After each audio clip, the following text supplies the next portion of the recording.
haven't seen your face down here before, allow me to introduce myself. My name is Host.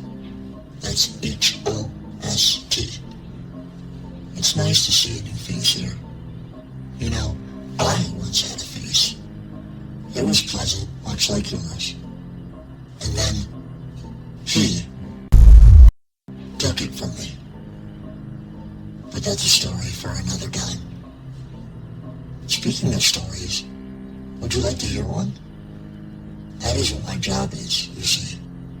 It's what he wants from me. And I must obey him. So, shall we start? This first one is about a man named Phil Smalley. His life is in ruins, so to speak. So let's peek into it and see if anything terrible happens to him. I hope it does.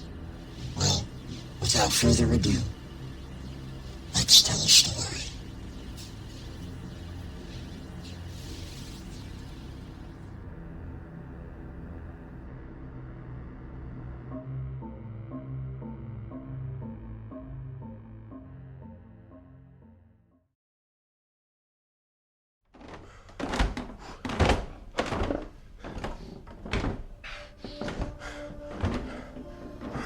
Panting and sweating from his walk up the stairs to his apartment. Are those maintenance guys ever going to fix that damn elevator? Phil Smalley raised his keys in his trembling hand and unlocked his front door. Like every other time he came home, he had to throw his entire 320-pound weight on the thing to get a crack big enough for him to fit through. When he finally got into his apartment, he did the usual routine of stepping around the seemingly endless mountains of shit that rose from the floor. White plastic bags full of garbage from years ago, torn cardboard boxes with decorations that had never gone up, crushed beer cans and half-empty bags of snacks thrown about on the floor, which itself was covered in more mold than carpet. There was only one piece of furniture in the living room, a green recliner armchair, torn in at least 10 different places with springs and stuffing poking out of every hole. In front of it, resting on 2 stacked milk crates, was a tiny TV and PlayStation.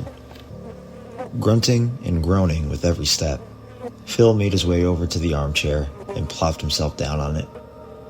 He realized with anger that the remote was still under the chair from last week. After throwing off one of his work boots and using one foot to peel the sock off another, he raised a sweaty toe to the power button on the TV. He picked up his controller and began to play a few games, as he did every other night when he got home. He knew his house was a landfill, but the motivation to clean anything had hardly ever been there for him. As the mess grew larger, that motivation grew smaller, so much so that he doubted he would ever see it again. He couldn't even will himself to get off his chair to go to sleep in his bed. That mattress had not been touched in at least a year, he figured.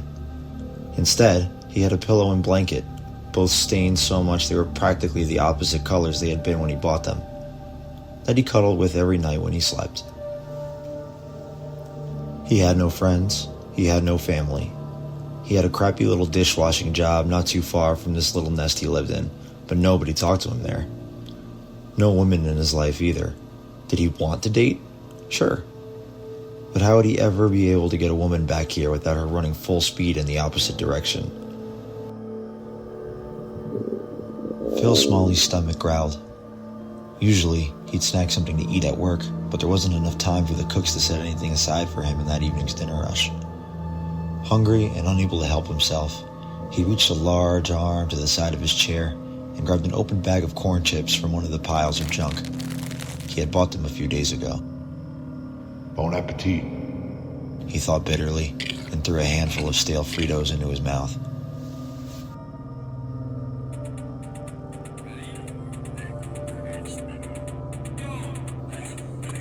He played video games for a couple of hours. When his stomach rumbled, he ate another handful of Fritos.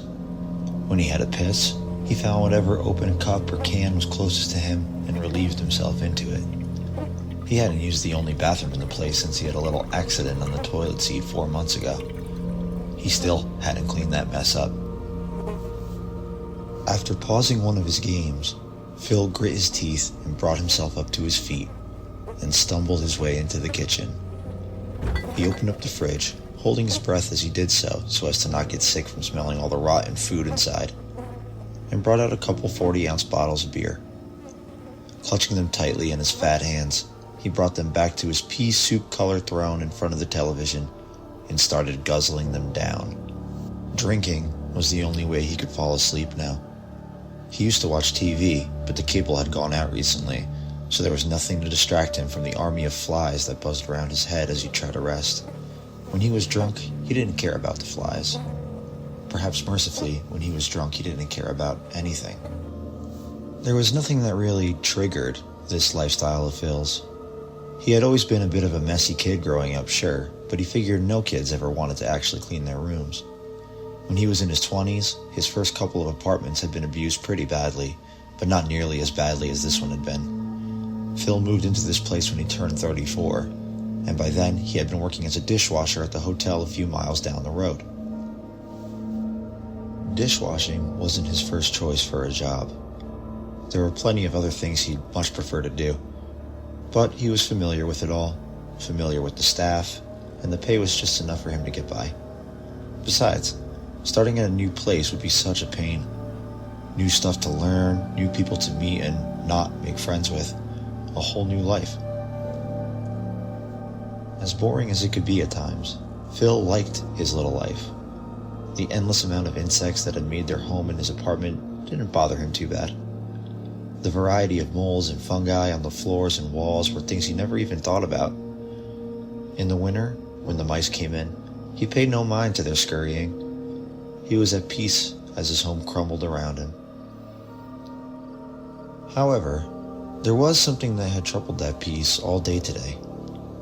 After chugging one of the beers, Phil rolled up his left pant leg to check something that had been bothering him since the beginning of his work shift that day. You see, Phil was a large man, and walking was certainly a pain for him normally, but something else had added to his difficulties moving about. Something felt like it was growing out of his leg. He had felt it this morning when he started at work, and it irritated him all day.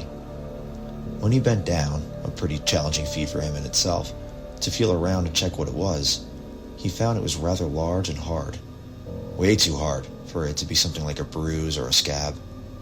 His first thought had been that there was something stuck to his leg, but when he wrapped his fingers around it through his jeans and yanked, it had hurt. So badly that he yelped. Whatever it was attached to him for sure. Despite how irritating it was, Phil had tried not to think about it throughout his entire shift. Now that he was home and feeling the buzz of his bruise, he decided he could not delay the inevitable. He had to see what was down there. He rolled up his pant leg past his chubby, hairy knee and gasped at what he saw. A little above his ankle, there was a crushed, empty aluminum soda can sticking out of the skin. Orange soda, his favorite. There were cans of it scattered everywhere around his apartment. Phil started to panic. How did this happen? Did he perhaps lean too hard on an unnoticed can and got the aluminum cut deep into him? Then he realized that couldn't be the case. If it had been, wouldn't there be dry blood up and down his leg? With a lot of fear and some mild fascination, Phil bent closer and examined the can. What the hell? He thought. How is it staying on there like that? He raised the hammy leg up so close to his face that his nose was practically touching it. He looked at where the aluminum met his flesh and saw no gash or wound. Instead, it was as if his skin had grown around the side of the can. Phil had never seen anything like it in his life. When he flicked the aluminum, it felt as if he had flicked himself, like as if it wasn't a can at all, but instead some sort of callous growth that was part of his body. But that was impossible. It was without a doubt an orange soda can. He tried, with whatever might he could muster, to pull the can off of him. It hurt so bad that he screamed. He might as well have just tried to tear off a fingernail. Phil popped open the other beer and chugged it to soothe the pain. When he put the bottle down, he gave out a long, wet belch and felt his eyelids grow heavy. It's probably nothing. He reassured himself. You're just drunk and probably fell on that can at some point today that you can't remember. Just try and get rid of it tomorrow. He yawned, kicked back in the chair, and closed his eyes. It wasn't long before Phil Smalley was fast asleep.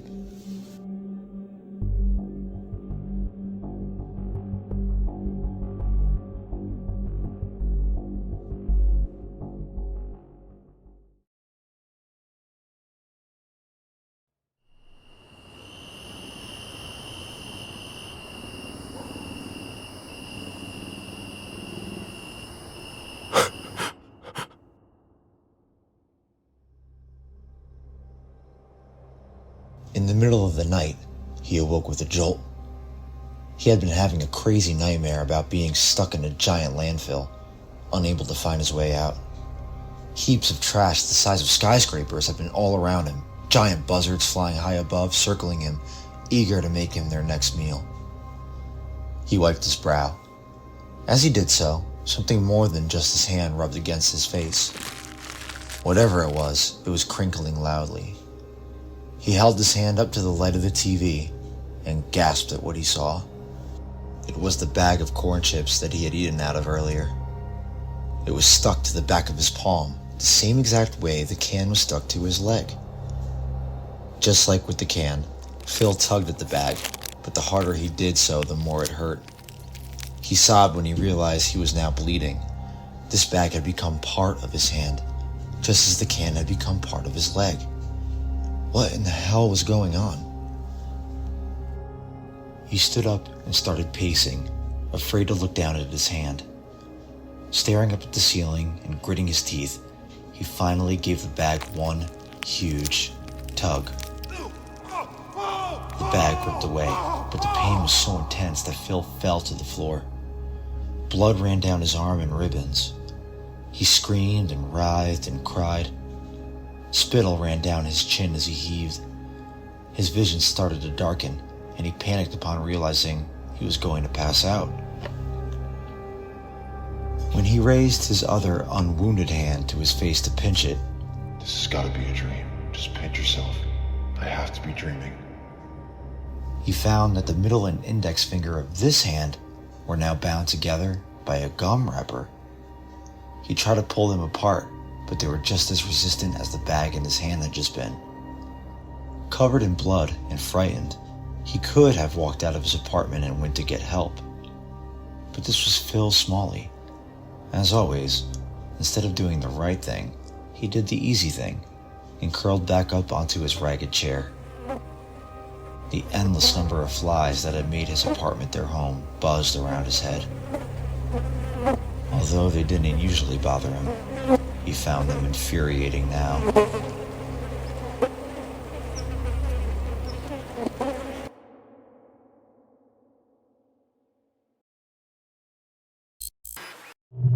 And now, a word from our sponsors.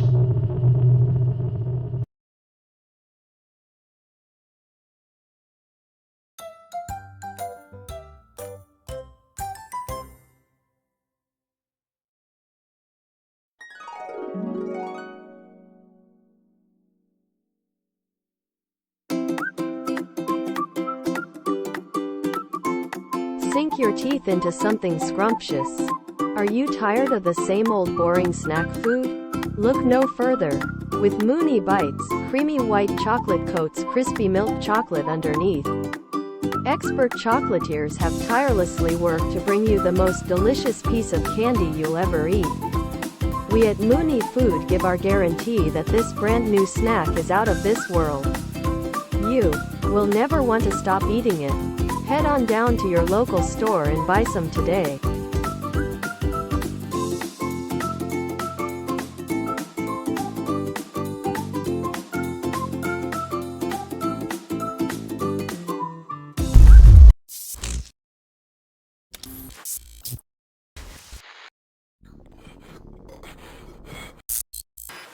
I don't really know what to do. I think it's the Moonie Bite.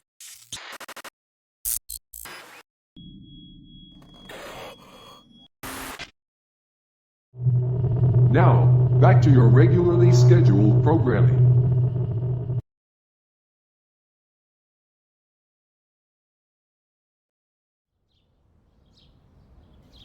Phil hardly slept the rest of that night. He was just sort of lolling between in and out of consciousness, his head rolling on his large shoulders. When the dawn sunlight crept through his window blinds and hit his closed eyelids, he began to stir. His arm was sticky and smelly with dried blood. It took him a tremendous amount of effort just to pry open his heavy eyelids. The sunlight was a little too warm on his face, and he felt his head sweating. When he tried to sit himself up, something forced him back down into the chair. There was something wrong. Shit, the whole night had been wrong for sure, but now something was seriously, badly wrong. When Phil managed to stand up, he noticed that he felt heavy. Well, heavier than usual.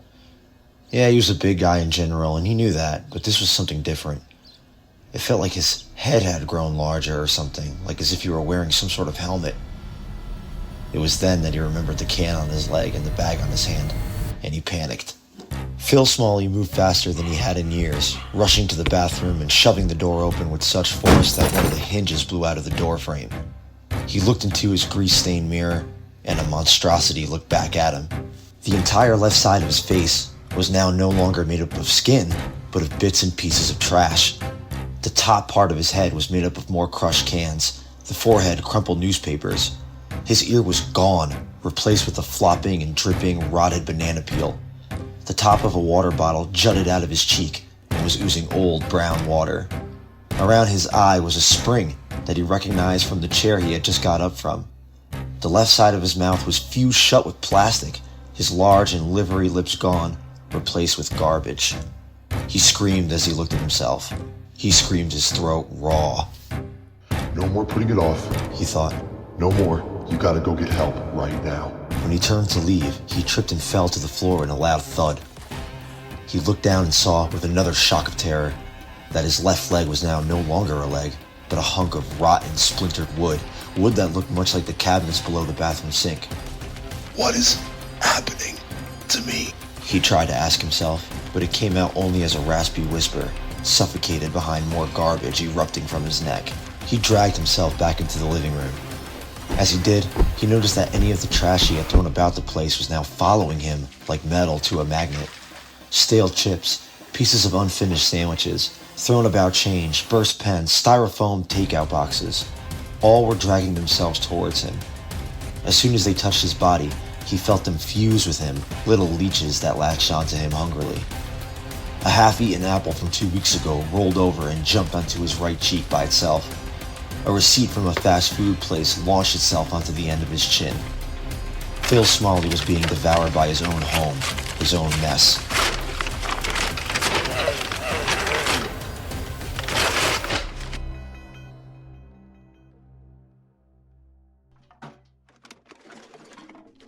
Weighed down in the bulks of accumulated trash, he had become a living pile.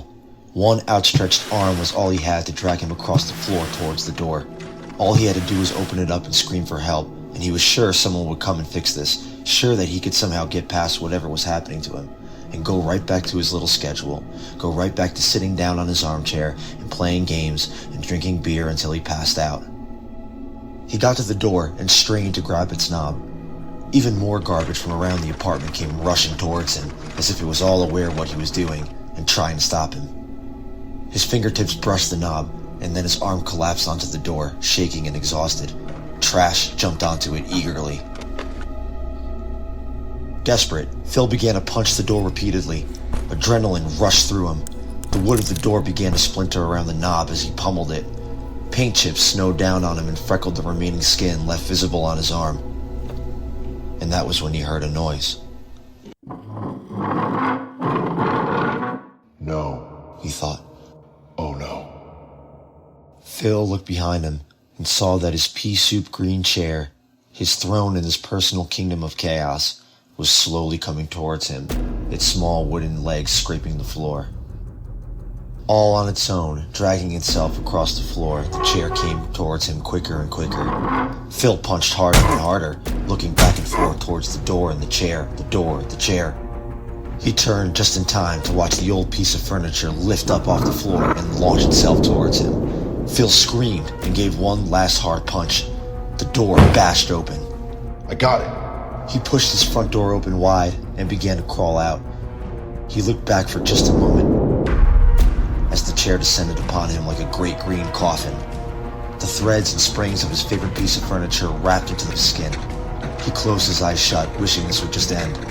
The weight upon him was now tremendous. He tried to call out for help one last time, but found he no longer had the energy for that. He was done. He lay in his doorway and let the mess of his apartment consume him.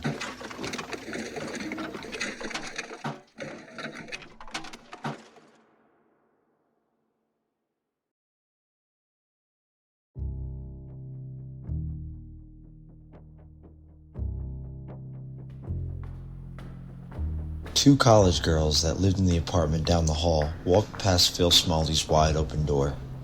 One of the girls abruptly stopped, and her friend turned to her. "What's up?" the one girl asked. "This guy," the other said. "He never leaves his door open. Look at the knob. Looks like someone kicked the door down." "Oh shit," the other one whispered. "Do you think he got robbed?" "Who'd rob him? He's a complete slob." "Well, don't be mean. You think he's okay?" The two girls peered into the horrifically dirty apartment of Phil Smalley, and both gasped in unison. In the center of the room was a pile of trash so tall that it was hitting the cracked yellow-stained ceiling. It was stacked up on a ragged, vomit-colored armchair. "Oh my God," one of the girls said sickly. She clasped a hand to her mouth. "That's disgusting," the other one said. "How could anybody live like that?" Then the pile moved. The top of it turned to the two girls like the head of some colossal beast, and a noise came from its tip, half a moan, half a scream. The girls recoiled and gripped each other in fear. Hello?" one cried out. "Is someone there?"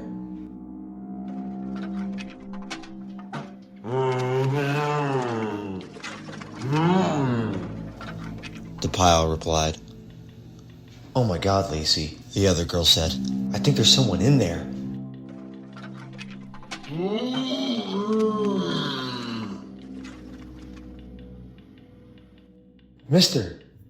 Mister, are you in there?" The top part of the trash pile suddenly opened up, the gape looking remarkably like a jagged mouth, and a terrified voice erupted from it. Help me! Help me, please! Help me! Both of the girls screamed and sprinted down the hall as the large pile suddenly moved forward towards them. The pile screamed again. Go! Don't go! Help me! When the pile finally reached the doorway, it was pulled backwards by some unseen force. As the girls ran into their own apartment, the door of Phil Smalley suddenly slammed shut on its own, almost defiantly, as if the apartment itself had been abused for so long that it was now more than content to become its tenant's tomb. And any of Phil Smalley's screaming was hopeless. The girls couldn't help him even if they tried, and nor could anyone else. For it was his mess, you see, and his mess alone.